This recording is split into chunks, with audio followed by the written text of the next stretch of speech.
What type of impact does unwanted noise have on your health and well-being? Now, this is an interesting question that was recently brought up in a pretty comprehensive piece done by Mother Jones. And what they realized was as the population in the United States increases, the amount of unwanted noise, of course, is also going to increase. In fact, just to give you some numbers, unwanted sound doubles every 30 years, okay?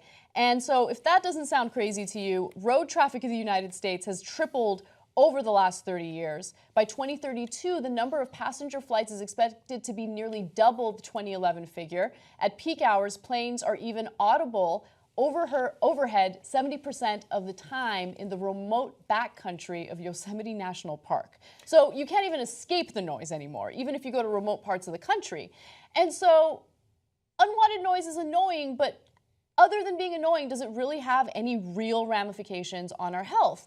And there have been a number of studies into this, and yes, it does. Okay, so before I get into the details, tell me what you think. Unwanted noise. So two things about this. One is, that is an amazing stat, that traffic has tripled over the last 30 years.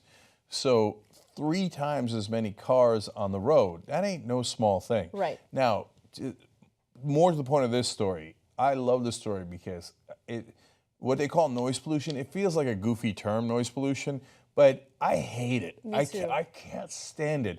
I think that leaf blowers are the scourge of the earth.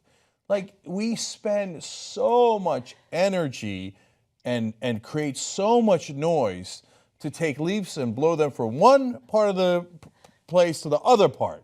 And for everybody, nonstop. And it's whenever, like from 8 in the morning at least, okay, till nighttime, it's constantly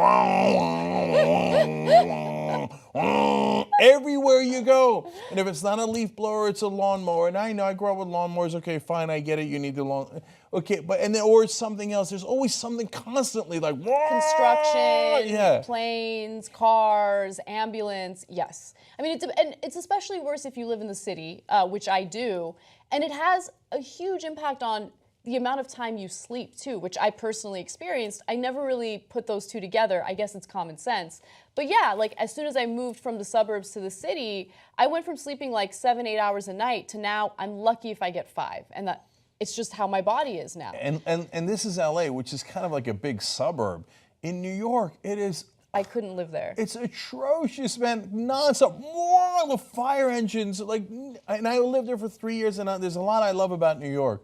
But man, as a grown-ass man, it is hard to deal with all of that nonstop noise. And as it turns out, of course, we're not built for that. We're not. So let me give you the details on what studies indicate. There have been more than 20 studies into the impact of unwanted noise on your health. So it has been proven to boost your heart rate. You breathe less deeply.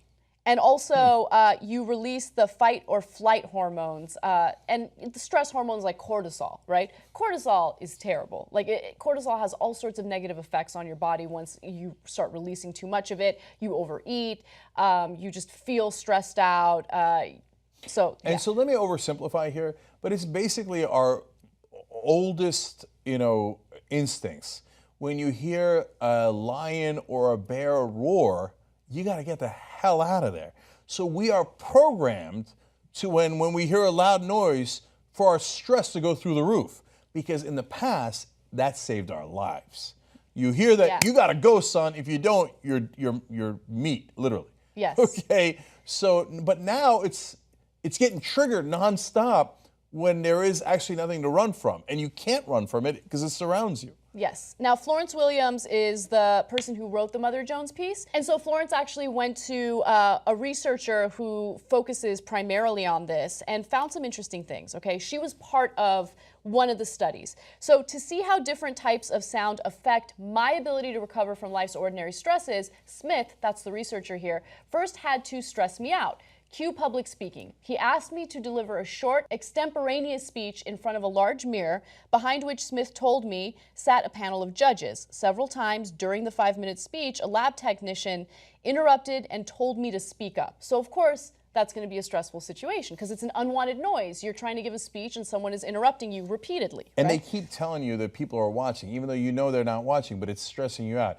Now, this wouldn't work on me because they'd be like, you have to do public speaking. I'd be like, oh, wolf-pack.com. okay, /revolution. And what did I tell you about the journalists we're hiring? TYTnetwork.com/go. They're like, okay, your 5 minutes is up. Let's wrap it up. Yeah.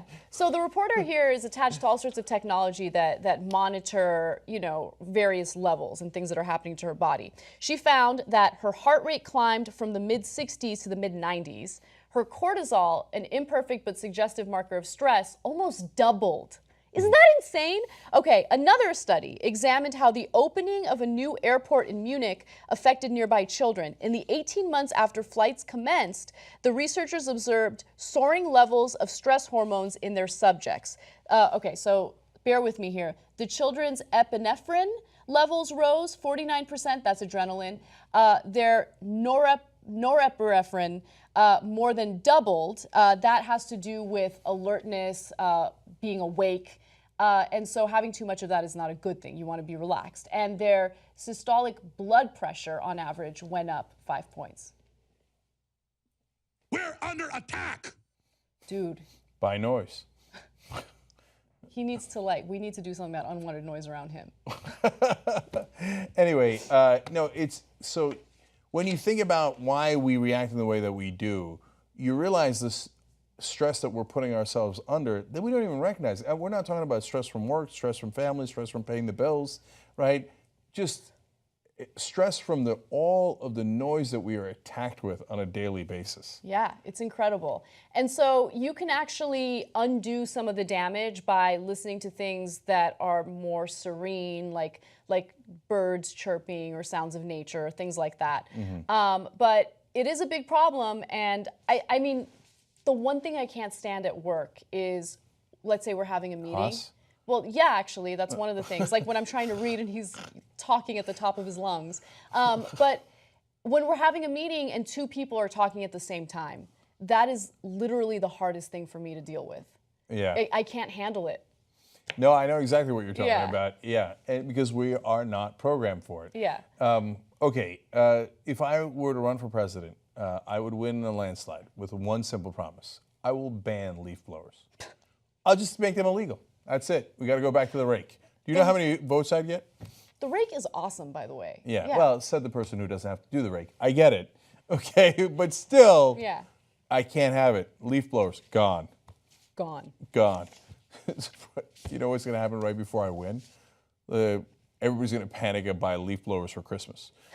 It'll be like, before it's bad. The sales are going to triple. Yeah. Okay. What if there's a leaf blowing lobby and they come after you? Oh, they will. Yeah. But you know what I'll do? I'll blow them away. If you want to see this happen, donate $3, $20, $27, whatever you can afford. You know that if everybody that's watching this video donated right now, we could stop the fundraising because we'd have enough. So go to TYTnetwork.com/go. We'll wait while you make the donation. Thank you for doing it and for building a great new journalism team. And thanks for watching.